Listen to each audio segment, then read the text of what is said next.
Nah, ketika Fatihah itu sebegitu keramatnya, sebegitu topnya, itu setan rapat, singkat cerita itu yang tadi dipimpin oleh iblis yang sedang terkapar apa? Terus kali obatnya nggak ada, cuma dia shock karena ada surat yang turun yang melafatkan itu pasti selamat dari apa? Neraka. Nah ini gimana saran Anda? Terus sarannya adalah bikin orang-orang itu lupa, tidak baca Fatihah. Nah ini rapatnya iblis. Idzabu wajtahidu hatta tufilu qulubahum hatta la yaqulu hadhihi surah. Kala yuksiru qira'ataha wa la yakunu lahum ajrun wa thawabun bal yakunu lahum adzabun wa iqabun. Kemudian yang terakhir saya beri ijazah tentang Al-Fatihah ya, karena ini surat yang populer. Kalau saya ijazahi Quran 30 juz pasti sampean nggak hafal. Atau ijazah surat Baqarah, kalau mau Baqarah mau. Ijazah surat Baqarah mau 2 juz setengah. Mau Mas Asep? Ya Fatihah aja yang gampang ya. Nah, ya kulhu Fatihah ini paket ringan ini. Tapi pahalanya apa? Besar. Ini beda ya, artinya selama ini mungkin Anda baca tapi monoton ya. Tapi ini saya bacakan teks aslinya tentang istilahnya itu mazaya itu kelebihannya Fatihah. Saya baca Arabnya dulu, nanti ini terakhir ijazah. Tadi kan saran-saran umum tentang sosial ya, pokoknya jadikan kebaikan itu punya nilai sosial yang baik lah. Jadi nanti orang yang nggak amanah nggak laku ya, calon bupati, gubernur, presiden yang nggak amanah juga nggak laku. Begitu juga kiai yang tidak amanah juga nggak laku, suami yang nggak amanah juga nggak laku, istri yang nggak amanah juga. Sehingga kebaikan ini jadi nilai sosial yang dalam tanda kutip sudah keniscayaan.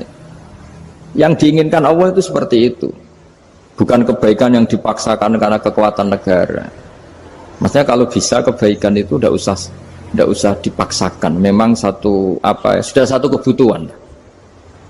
Kayak cerita-cerita di negara maju itu, bahkan apapun jatuh itu nggak ada yang ngambil apa itu. Makanya gambarannya Mekah Medina kan gitu kan, barang jatuh nggak ada yang berani apa ngambil itu, saking sudah jadi sistem.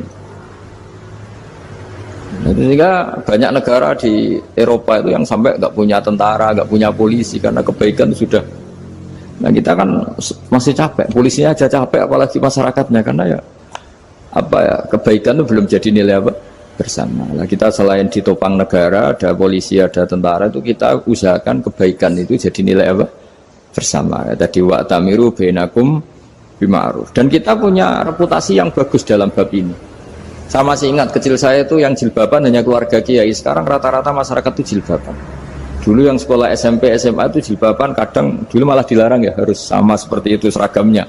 Sekarang sudah boleh dan nyaman. Lama-lama yang dapat simpatik ya yang pakai pakaian model tertutup seperti itu.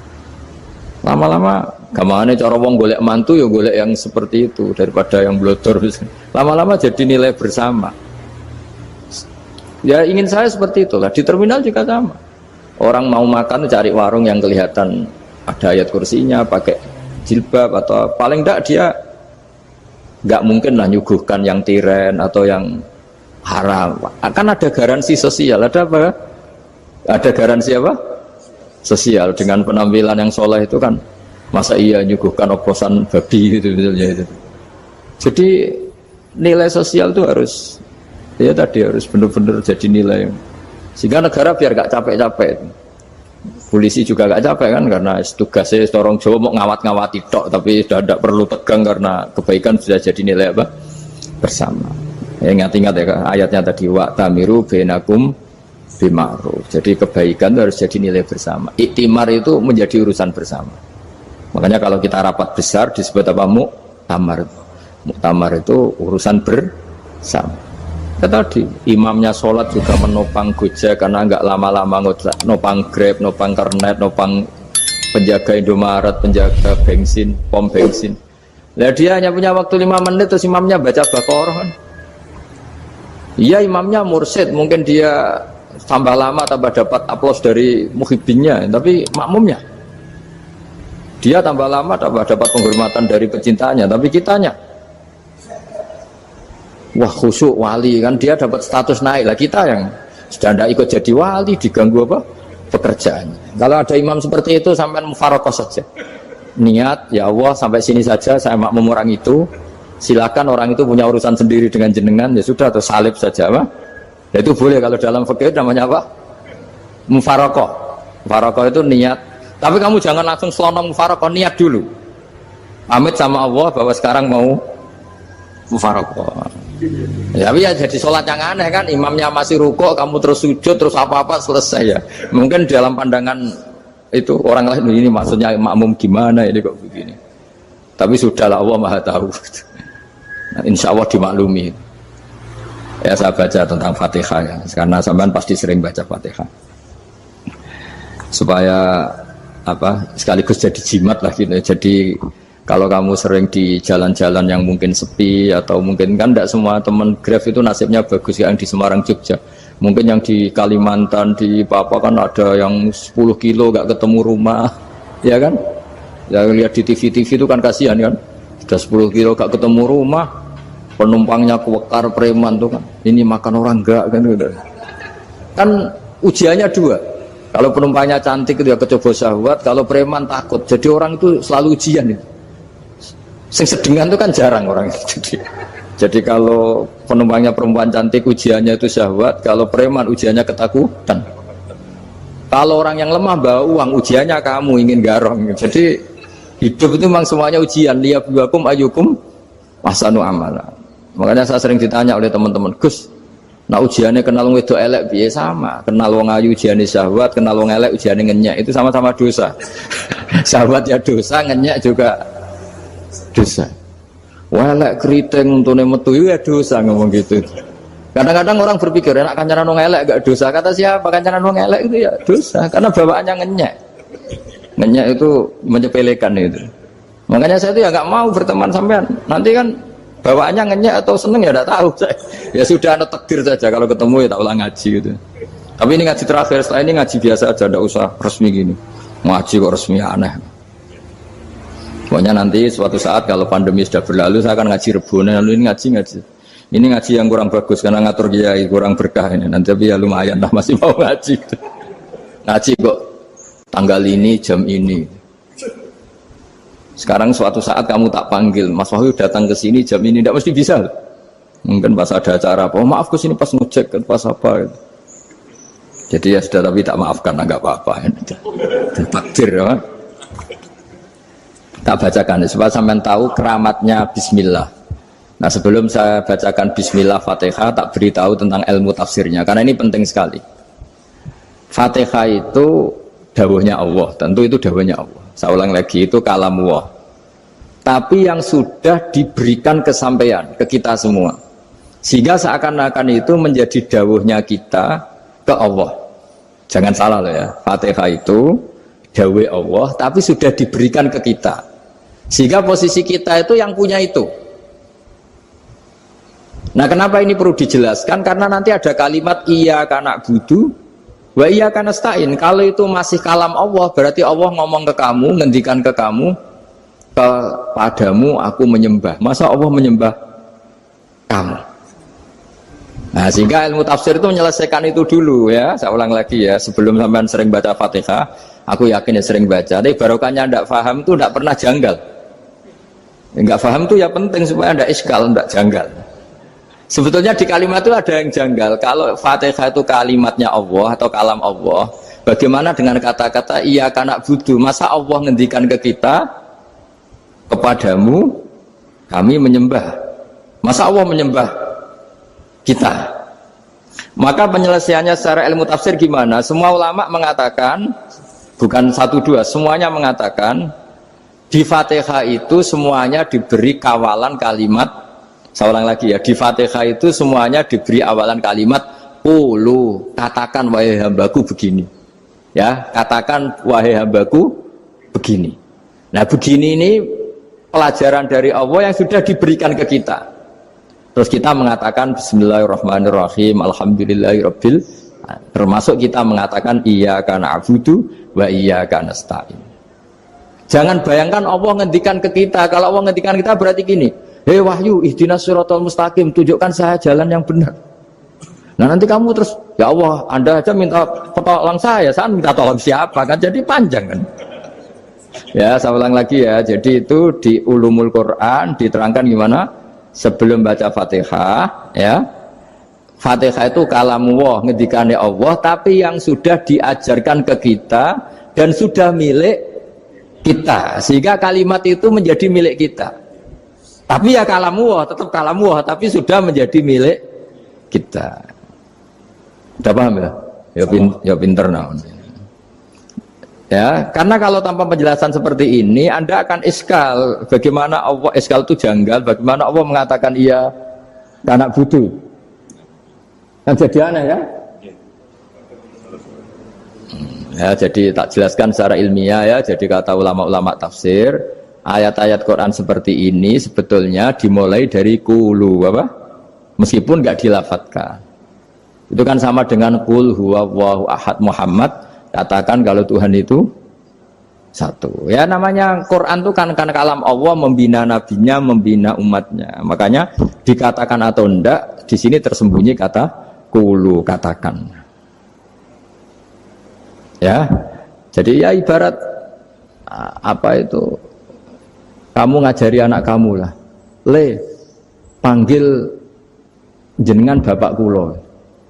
Itu maksudnya anak itu, kalimat itu kalimat kamu, tapi kamu ajarkan ke anak kamu. Terus anak kamu bilang, Pak jenengan bapak kulo. Nah, ketika kamu mengatakan jenengan, bukan kamu mengatakan jenengan anakku, berarti anakmu itu bapakmu, kan lucu kan? Anak kamu ajari jenengan bapak kulo, kamu engkau bapak saya. Terus anak kamu mengulang jenengan atau kamu bapak saya. Berarti itu kalimat yang kamu ajarkan, tapi sekarang sudah milik anak kamu. Kalau itu kalimat kamu kan lucu, masa anak kamu bilang bapak. Nah itu seperti itu. Jadi ulama memberi solusi atau jawaban iya karena abudu. Iya itu sebelumnya ada kata-kata qulu, katakan wahai hambaku, hubungan kamu dengan saya adalah katakan iya karena abudu wa iya karena nasta'in. Terus hubungan kamu dengan saya katakan juga dalam doamu ihdinas siratal mustaqim. Jelas ya, jadi itu kalam Allah yang sudah milik kita karena diajarkan Allah untuk kita. Dong ya. Ya dong ya, gak jelas ya. Tapi bagus, gak jelas itu bagus. Kalau kamu jelas gak jadi dikrem, jadi gubernur. Min azimi fadliha kasratu asma'iha wa fadail ukhra. Ini cerita dramatisnya surat Al-Fatihah. Qala Abu Hurairah radhiyallahu anhu inna iblisa ranna khina unsitat Al-Fatihah. Jadi iblis itu begitu kesakitan. Ini kitab Abu Abul Farad karangannya Said Muhammad Alawi, juga kutipan dari beberapa kitab. Yang jelas beliau sendiri juga ngutip dari beberapa riwayat di beberapa hadis. Halaman 1, 2, 3. Ketika Fatihah turun itu iblis kesakitan. Kayak orang sakit gigi lah, tersiksa sisanya karena turunnya surat apa? Al-Fatihah. Artinya kalau Anda baca Fatihah dijiwai, maka Anda melemahkan setan, melemahkan iblis. Wa qala Mujahid, khina unzilat Fatihatul kitab ronna fastama indahu asyayatin. Jadi ketika Fatihah itu turun, iblis itu terkapar lah kira-kira. Sampai dijenguk banyak setan. Jadi kemana di ICU lah kira-kira gitu kalau sekarang itu. Entah COVID entah enggak tahu. Pokoknya di ICU sampai dijenguk banyak setan. Enggak tahu bawa apa enggak tahu. Pokoknya dijenguk banyak setan. Ono yang nyangoni karena ini apa? Ketuanya apa? Pingsan, sakit. Jadi iblis itu sakit sampai dijenguk anak buahnya setan-setan. Ya semoga kalian semua tidak kenal setan. Kalau kenal berarti teman apa? Wa qalu misla dzalik wa qala lahum laisa mimma taquluna syai'un walakin unzilat suratun laisa ajruqa ilya illa an harramallahu alaihi nar jahannam. Saya ini bukan sakit fisik kata iblis. Kamu tidak usah jenguk saya, datangkan dokter terbaik, tidak usah. Saya ini tidak sakit fisik. Saya ini sakit karena ada surat yang diturunkan, yang pahala yang melafatkan surat itu pasti selamat dari neraka. Padahal misi terbesar saya ini supaya manusia masuk neraka. Sekarang punya tamengnya. Wah pusing kan? Ya seperti orang lah, goda sampean ternyata sampean setia, itu kan pusing. Nah ternyata tidak setia, itu yang akhirnya ribet kan itu. Jadi iblis itu cita-cita terbesarnya kan semua orang itu masuk neraka. Nah sekarang turun satu surat yang gara-gara surat itu siapapun yang baca dijamin selamat dari neraka. Jadi walakin unzilat suratun laisa ajru qailiha illa an harramallahu alaihi nar jahannam. Karena jadi dia shock lah, kalau orang di Jawa itu bilang shock. Aduh sial nasib saya ini umat nggak bisa saya goda lagi karena punya tamengnya tadi punya. Qadba tolakai dukum mamakrukum. Rekayasa kalian sekarang itu tidak ada gunanya semua. Nah, ini alhamdulillah di Indonesia kelihatan kan banyak yang miskin, banyak yang susah. Tapi selagi mereka masih sholat, itu keinginan mencari halal itu masih tinggi. Kayak apa kita di tengah kota, jauh dari anak istri, jauh dari tetangga. Biasanya kalau orang jauh dari anak istri, tetangga kan sakar pede. Tapi yang soleh masih banyak, sudah jauh dari keluarga tetap lurus. Loh, kalau yang dekat lurus kan wajar, konangan wong akeh kan. Ini sudah jauh masih lurus. Nah ini nggak lepas dari barokahnya surat apa? Surat Fatihah tadi. Jadi karena ada surat yang menjamin pelafalnya atau qailiha terbebas dari api neraka. Wa qalat as-sayatinu lahu is ayyusai'in ta'muruna ya maulana. Faqala lahum idhabu wajtahidu hatta tukhfilu qulubahum hatta la yaqulu hadhihi surah. Lalu kita gimana? Jari para setan gitu. Lalu kita gimana? Terus kata iblis, sudah bikin mereka lupa sehingga tidak baca lagi. Selagi masih baca kita pasti keok. Jadi kalau sampean sudah jarang baca Fatihah itu berarti sudah bagian dari kemenangan apa? Iblis. Jadi kalau sampean sudah jarang baca Fatihah itu berarti bagian dari kekalahan Anda, kemenangan iblis. Masih sering baca? Berapa kali? Terus apa lagi? Kalau ngajarin itu juga kok 5 kali tok itu? Berarti pas sholat fardu tok.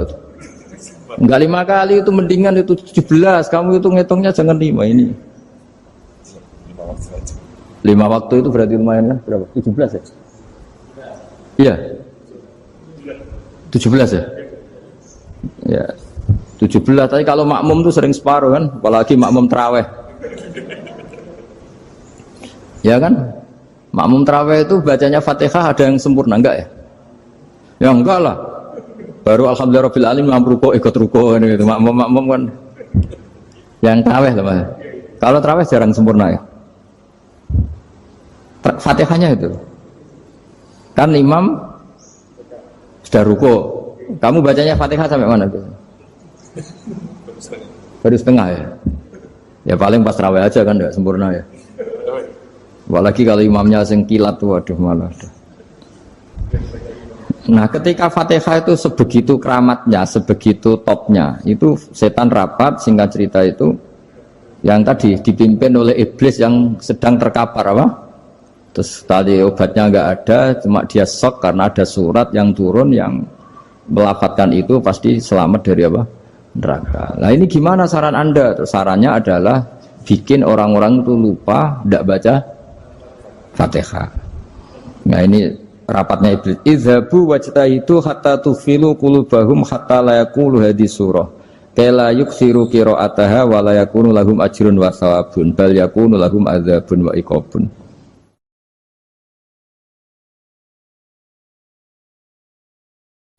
Jadi saya mohon selama ini Anda sudah baca, tapi mungkin hanya rutin saja. Napa rutin saja? Jadi barokahnya ngaji ini kamu punya kekuatan atau punya semangat membaca karena ini surat yang luar biasa. Ibarat gini, kalau sampean tanya, saya juga sering mikir, masa Gus hanya surat kok punya kekuatan seperti itu? Di dunia ini kata Allah, mulai Nabi Adam sampai kiamat, nggak ada yang bisa menandingi kekuatan kalimah. Kalimah itu kata-kata, nggak ada yang bisa menandingi kata-kata. Misalnya Anda nge-grab, berangkat istri cuek, berangkat cuek, itu beda dengan ketika meskipun satu kalimat, wes Pak, muga-muga dilindungi pangeran, mungkin jenengan selamat, itu menjadi teduh dan semangatnya luar biasa karena kayak mendapat support. Jadi kira-kira kalimat itu hubungannya kita dengan Allah. Fatihah itu seperti itu. Kamu melafadzkan satu kata-kata yang dibenarkan langit bumi, dibenarkan aras, dibenarkan malaikat, dibenarkan semua penghuni di dunia ini. Sehingga tuh efeknya luar biasa. Itu seperti gini ya, kamu cerai sama istri, terus nikah lagi katut babon. 10 tahun anak kamu dididik, ibunya benci kamu. Dan memang Anda layak dibenci. Duwidek. Dan sampai nggak pernah manggil kamu Pak. Suatu saat, kamu tentu rindu kan, ingin dipanggil Bapak oleh anak kamu. Suatu saat anak ini manggil kamu Pak E. Wah, itu senengnya bukan main. Hanya sebuah kata-kata. Makanya kadang-kadang orang itu tanya sama kiai, ijazah lafadz ini gunanya apa sih? Itu ijazah-ijazah itu untaian kata-kata. Yang kata-kata ini dibenarkan langit dan bumi dan aras dan para malaikat, sehingga efeknya itu luar. Nah ibarat seperti itulah, kamu melafadzkan Fatihah itu melafadzkan kata-kata yang dibenarkan Allah dan Rasul dan semua malaikat, semua penghuni langit. Maka ini efeknya pasti luar. Nah di sini lah orang-orang dulu itu tahu keramatnya itu, sehingga ketika melawan Belanda, melawan Jepang dulu itu kalimat-kalimat itu menjadi mantra yang luar biasa. Doa yang luar biasa. Tapi di era modern karena orang sudah tidak ngerti itu, dianggap itu mantra, jimat, khurafat, bid'ah, waduh ribet menemal. Sebetulnya tidak seperti itu. Memang kata-kata ini kekuatannya luar biasa. Sama kesakitan hati kamu juga karena itu. Ngojek wangilan. Lha Pak di bojo kok kowe gagah tok kere. Wah, iku seling terus Gusti. Padahal kalimat itu kan tidak melukai secara fisik, tapi apa kerjanya sesuk saras-sarasen. Karena terus dengan pengadilan seperti itu kan, ngapain kerja demi perempuan yang seperti ini? Lagi-lagi kata-kata ini luar. Nah bayangkan kalau kata-kata itu adalah kalimat yang diajarkan Allah lewat Rasulnya, lewat malaikat Jibril. Kayak apa kekuatannya? Nah kira-kira Fatihah itu gitu. Kalimat yang baik, kalimat thayyibah diajarkan oleh Allah dan Rasul, kayak apa kira-kira kekuatannya? Pasti luar biasa. Wong support yang dikatakan istri kita, anak kita aja luar biasa, apalagi ini support yang diajarkan Allah dan Rasul. Ya makanya saya mohon kalau baca Fatihah, baca kalimat-kalimat thayyibah ketika sholat itu dijiwai. Ya misalnya Rabbana lakal hamdu mil'us samawati wa mil'ul ardi wa mil'u ma syi'ta min syai'im. Engkau zat yang layak dipuji, dan pujian ini memenuhi langit dan bumi. Karena kita tahu nggak ada sejengkal di alam raya ini kecuali di situ ada rahmat Allah. Misalnya kamu bisa lewat sampai rumah saya, kamu mungkin anggap biasa saja. Coba kalau ngalami likuifaksi, tahu-tahu bumi ini ambles, bisa ngelewati yang likuifaksi itu luar. Tanyakan orang pernah ngalami likuifaksi di Sulawesi, itu melihat bumi bisa diinjak gak ambles itu, wah luar. Nah, sama nggak ngalami itu sehingga lewat bumi ya biasa aja. Coba kalau ngalami seperti tidur, ya biasa aja.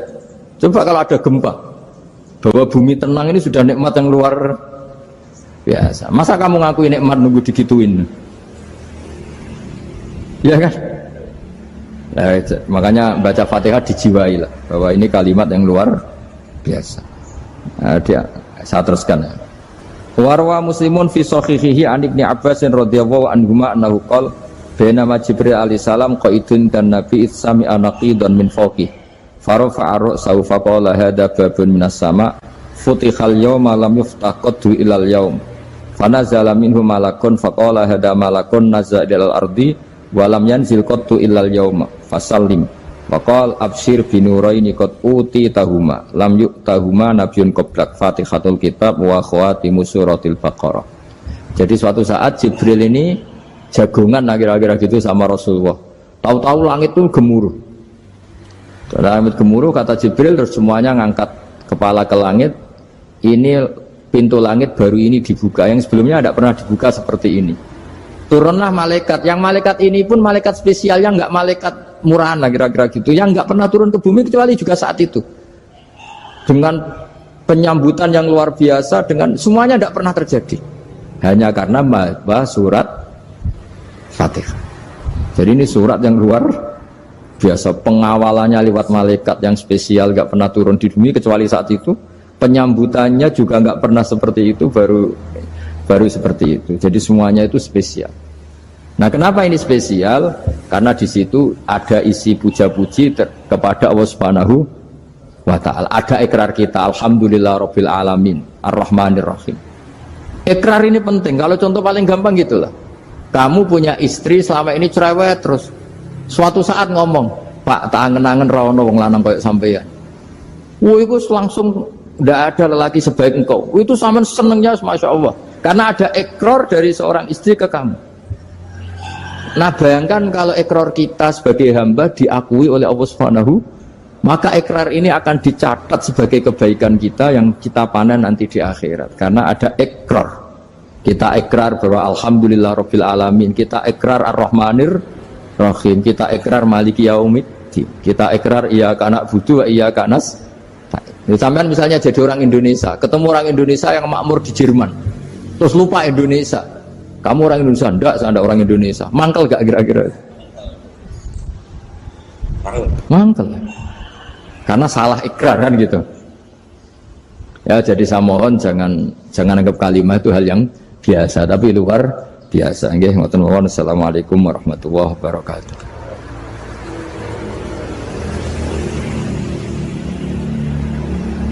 Saya berkali-kali kampanye di mana-mana lah, kampanye dan menganjurkan.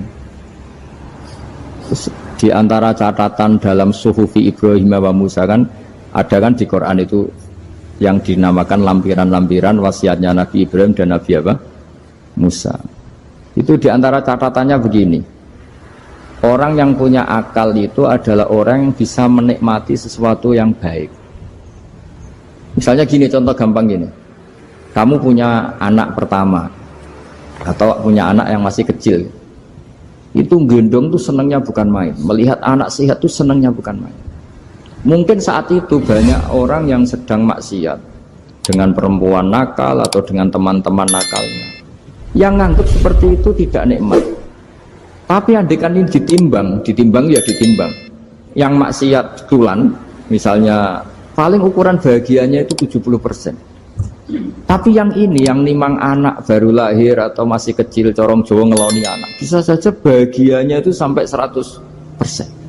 Artinya selama ini kesalahan kita adalah nganggep maksiat itu pasti menyenangkan dan taat itu tidak menyenangkan. Makanya saya berkali-kali fatwa, untuk melawan kenikmatan maksiat, orang harus terbiasa menikmati taat, menikmati kebaikan. Jangan kira kita nimang istri nikmat, nimang anak nikmat, ketemu teman yang lama tidak ketemu juga nikmat. Artinya kita akan melewati berjam-jam untuk jagungan sama teman, sama anak, sama istri.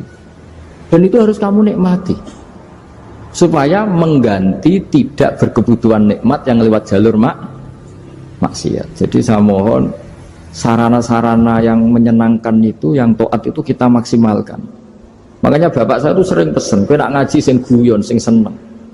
Nganti wong maksiat itu karena cari kesenangan. Coba kalau kesenangan itu sudah didapatkan saat taat, maka tidak butuh lagi kesenangan yang berbentuk maksiat. Makanya orang-orang wali dulu kalau sudah sholat itu gak bisa berhenti karena merasa nikmat. Makanya Nabi pernah ngendikan wa qurratu aini fi sholat, nyaman saya itu kalau sedang sholat. Sekarang ditagih kan, nah zaman rukun kan gak ditagih, nah istukaran kan di.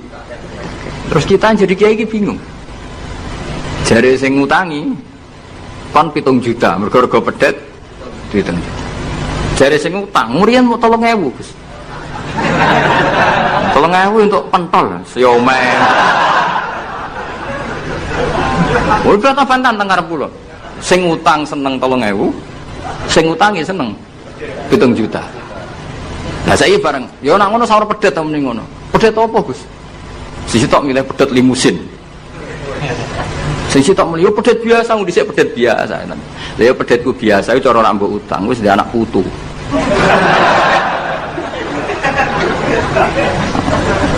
Coba tahun 70 nak duwe anak putu wis.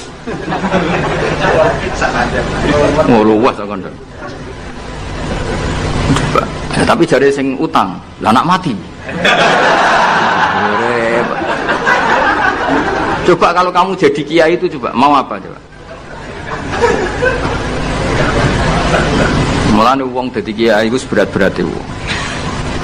Ora berat iki, konsultan hukum iku sampean dadi pengacara, menang ra menang nak sing kelas Jakarta iku 1 miliar. Nak kelas kabupaten jadi 5 juta. Dadi kiai gak salam templek 20.000 taruhane swarga neraka. Wong desa paling salam templek 50.000 20.000. Takokane nek dijawab kliru swarga. Nanti kalau berdalu ngerayu pangeran Gusti wis pantes kula mlebu swarga. Wong ora melok utang kok melok mikir. Murwet. Wonten tiyang setengah demenan, setengah nikah niki lapure mbek kiai. Wonten rondo ku ayu. Wis rondo ayu ning ndi menarik sunnatullah. Dirabi tiyang di masnal sirri. Suatu saat rondo iki wis ora seneng mbek sing lanang. Jare rondo iki muni wis dipegat. Sing lanang digoleki wis ora ono. Ketoke ya rong megat. Nah cara hukum itu kan terus kene dadi kiai melok bingung.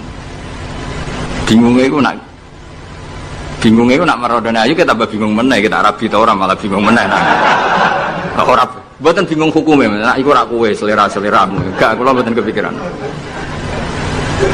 Bingungnya gini, kita ini kan menghadapi dua hukumnya Allah Ta'ala. Nak delok tolak dan tidak tolak, berarti cara al-aslu adamuhu. Berarti kalau mungkin tolak, mungkin tidak, pilihannya tidak tolak, karena al-aslu adamut tolak. Tapi kalau melihat al-musaddaq fil uqud itu biqauli arbabiyah atau qaulu arbabiyah. Padahal ini perempuan ini mengklaim sudah ditolak. Pertanyaannya, wilayah tolak itu tidak milik perempuan. Kita harus mengkonfirmasi sama lelakinya, karena yang punya wilayah tolak itu lakinya saya bisa dihubungi. Pernah bisa tak hubungi, tak tanya, Kang, bojomu pegat ta urung? Urung lek Gus, lumayan gue cadangan. Pusing meneh kan. Dilaporane KUA ora resmi. Coba kira bingung dadi kiye. Ngukumi salah neraka. Ngukumi bener ora melok ngeloni, wis jejer gak pusing. Kan ora ono untungi. Salam tempel mau 20.000 iku. Lho kira ora rasane dadi kiai. Akhirnya kula nak ketemu sing lanang tak pamon. Kowe nak kepengin ra mlebu neraka, nak megat-megat nak ora-ora. Mergo Quran iku paling anti iku fatadzaruha kal mu'allaqah, ngembahno wedok iku koyo gantungan, kawin ora. Kowe iku mungkin kira mlebu neraka lewat gak megat, tapi iso mlebu neraka mergo mangkelno aku tak omong ngono. Aku donga aku rapati mandi lah, tapi nak donga mlebu neraka, kowe mlebu neraka ketoke mandi om. Mangkel Allah. Ya mun Gus apa gate ben jelas aja ben jelas. Karena ngel-ngel orang coba. Makanya Allah itu anti betul kalau ada orang lelaki menggantung perempuan. Di antara pantangan yang diajarkan apa? Fala tamilu kullal maili fatadzaruha kal mu'allaqah. Karena dia ini mau butuh cadangan ngono tok. Nak lagi nenengan mbek bojone kok ndek alternatif. Mergo si wong iki zina moh, tapi kalong jatahe biologis ya moh. Wis ngono-ngono kan urusanmu. Aku sing pusing, mesti ditakoki hukume ya. Lah bolak-balik enak kiai sing terkenal gak ngalim ora ono wong takok. Mau wong rono dukun mandi ra mandi ngekeki ning ngarep. Enak ndi dadi kiai hukum mbek kiai dukun. Kiai dukun kan mandi ra mandi mukadimah segula 2 kilo. Nak mandi ditambahi, nak ra mandi gak ditarik. Aman kan? Nak kiai hukum ora. Ngomong halal haram wis repot, nak salah neraka. Bener 20.000. Ruwe padahal. Nane kula sering rayu pangeran Gusti, kula niku pantese mlebu swarga men. Salah kula katalas, pokoke pantese mlebu swarga. Jadi mboten urusan GR mboten, jenengan pantese ulama mlebu swarga. Yo repot. Kemudian urusan kawin, riba. Karena kita ngadepi hukum sing rubahnya itu Masya Allah. Ya kayak tadi misalnya kue anut uang itu tidak turun. Darani goblok. Wong gladak kula yang sekarang dinyang wong 200 juta sekarang itu. Itu dulu buyut saya kata ibu tukune mau 700 rupiah. Karena uang dulu kan ono sen, di bawah sen ada lagi, di bawahnya lagi ada lagi. Jadi 700 rupiah itu. Nah saiki misalnya gadakku tak dol 700 rupiah. Ibu tuku genteng tok ya ora cukup. Makanya kita ini jadi bingung kan kalau ngukumi utang piutang di masa lalu itu dikrus pakai apa? Ada ulama yang mengatakan dikrus pakai emas. 700 rupiah zaman itu kalau digramkan dapat berapa gram? Ya memang itu paling gampang. Sampai sekarang ya kita pun seperti itu. Misalnya Makanya untungnya pangeran itu luar biasa ya. Perangkat itu tetap ditetapkan sama Allah. Misalnya gini, ada orang konflik utang piutang di depan saya. Tak takoki pedet zaman itu regine pinten, Mbah? Zaman itu 700 atau 3.000. Ya sudah kita tanya di apa itu? Di apa sajalah tanya yang ahli-ahli emas itu tahu. Zaman itu 700 rupiah atau 3.000 dapat emas sekian gram. Mau tidak? Jadi Allah itu menyediakan perangkatnya. Enggak lah kalau kathah kanca akrab sing bakul emas. Jadi kalau akhirnya takut, iku golek referensi emas tahun 70 itu 3.000 untuk pirang gram. Ternyata ya untuk wakeh.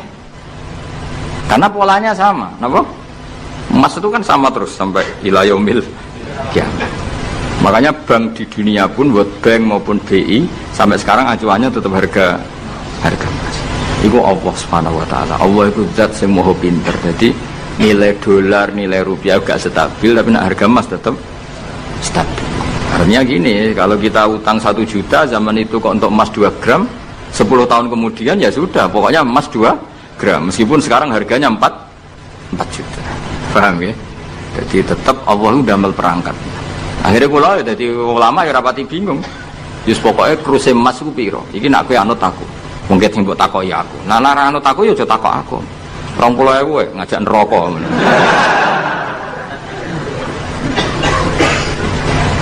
Ya, maksudnya ini masih ngaji ini mboten ngono. Lah mulane akhir ayat sing turun ku ayat den be ayat riba. Geden ya mari riba iku ya mergo den. Saiki sing utang iku ora masyarakat tok, kiai sak santri-santri yo tukang.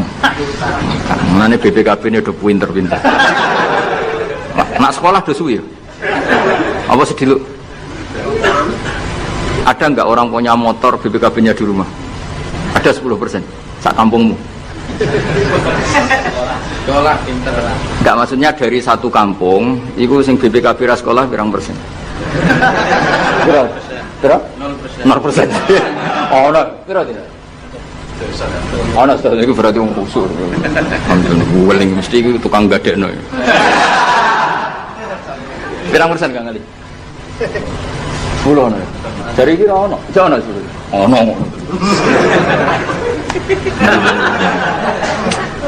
Kita ya. Pirang persen ya? Sedoso tok. Kalau sertifikat tanah? Akeh ndi? Maksudnya lebih akeh sekolah ya apa akeh ning omahe? Oh, berarti nak motor, mobil akeh sing sekolah. Nak rumah?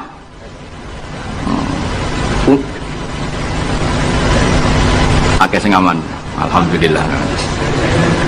Ya makanya Nabi nanti ngendikan innamar riba finnasiyah.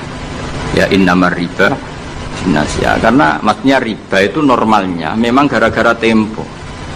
Makanya kalau suwun sinten mawon yang mencintai saya, usahakan sesuatu itu jangan nasiah. Kulon mboten sombong. Kulon nganti sakniki belum pernah beli sesuatu kredit. Karena aku kiai. Maksudnya orang kok ngaramno kredit, aku kiai. Keruwetan kan? Kiai kok ditanggal. Ini lucu kan? Orang wedi akhirat tapi wedi tanggal.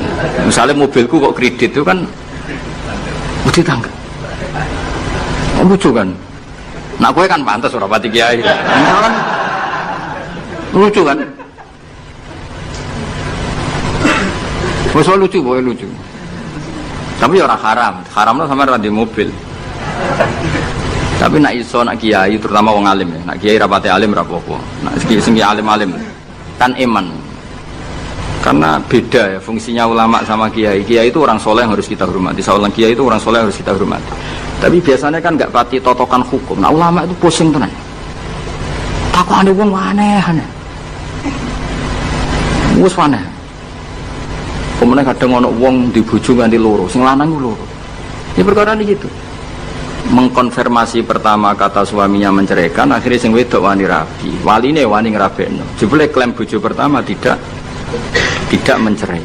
Akhirnya kan dibojo loro. Lalu iddahnya itu iddah dari siapa? Itu zaman Sayyidina Ali itu sono pertanyaan seperti itu. Duka Sayyidina Ali. Sayyidina Umar zaman Sugeng ya sono pertanyaan seperti itu. Karena kita bisa apa coba? Kita di kehidupan masyarakat itu bisa apa? Artinya bisa apa? Rondo tadi wis dirabi wong. ada informasi menceraikan. Lah anak rondo ayu sing Izaud Sani itu kok kan orang mengkonfirmasi banyak-banyak wis kebelet rapi. Lebih itu anak setengah rayu, mungkin wong sempat ngecek tenan ta ora. Tapi nek wayu kan ono kabar rapi kan apa kabar diceraikan kan wis cepet lho. Iku aja bayangno. Masyarakat itu gak santri. Siapa cepat dapat. Kita bisa berbuat apa coba? Wis kadung terjadi coba. Itu zaman Sidina Ali ada pertanyaan seperti itu. Bisa apa coba? Sayyidina Umar ya ada pertanyaan seperti itu. Makanya terus kita ini mikir ya, mikir masalah otoritas tolak. Siapa? Tentu Zaud. Tapi alhamdulillah di fikih-fikih kita, saya termasuk orang yang paling gigih mengkaji fikih fashun nikah. Di fikih kita itu memang perempuan tidak punya hak tolak, tapi punya hak yang mangkelewa anaknya tidak kok mejo. Pakani kitab. Jadi orang rafa mau ngamuk ngono tok. Saya punya teman hafal Quran, tiap deres itu pertama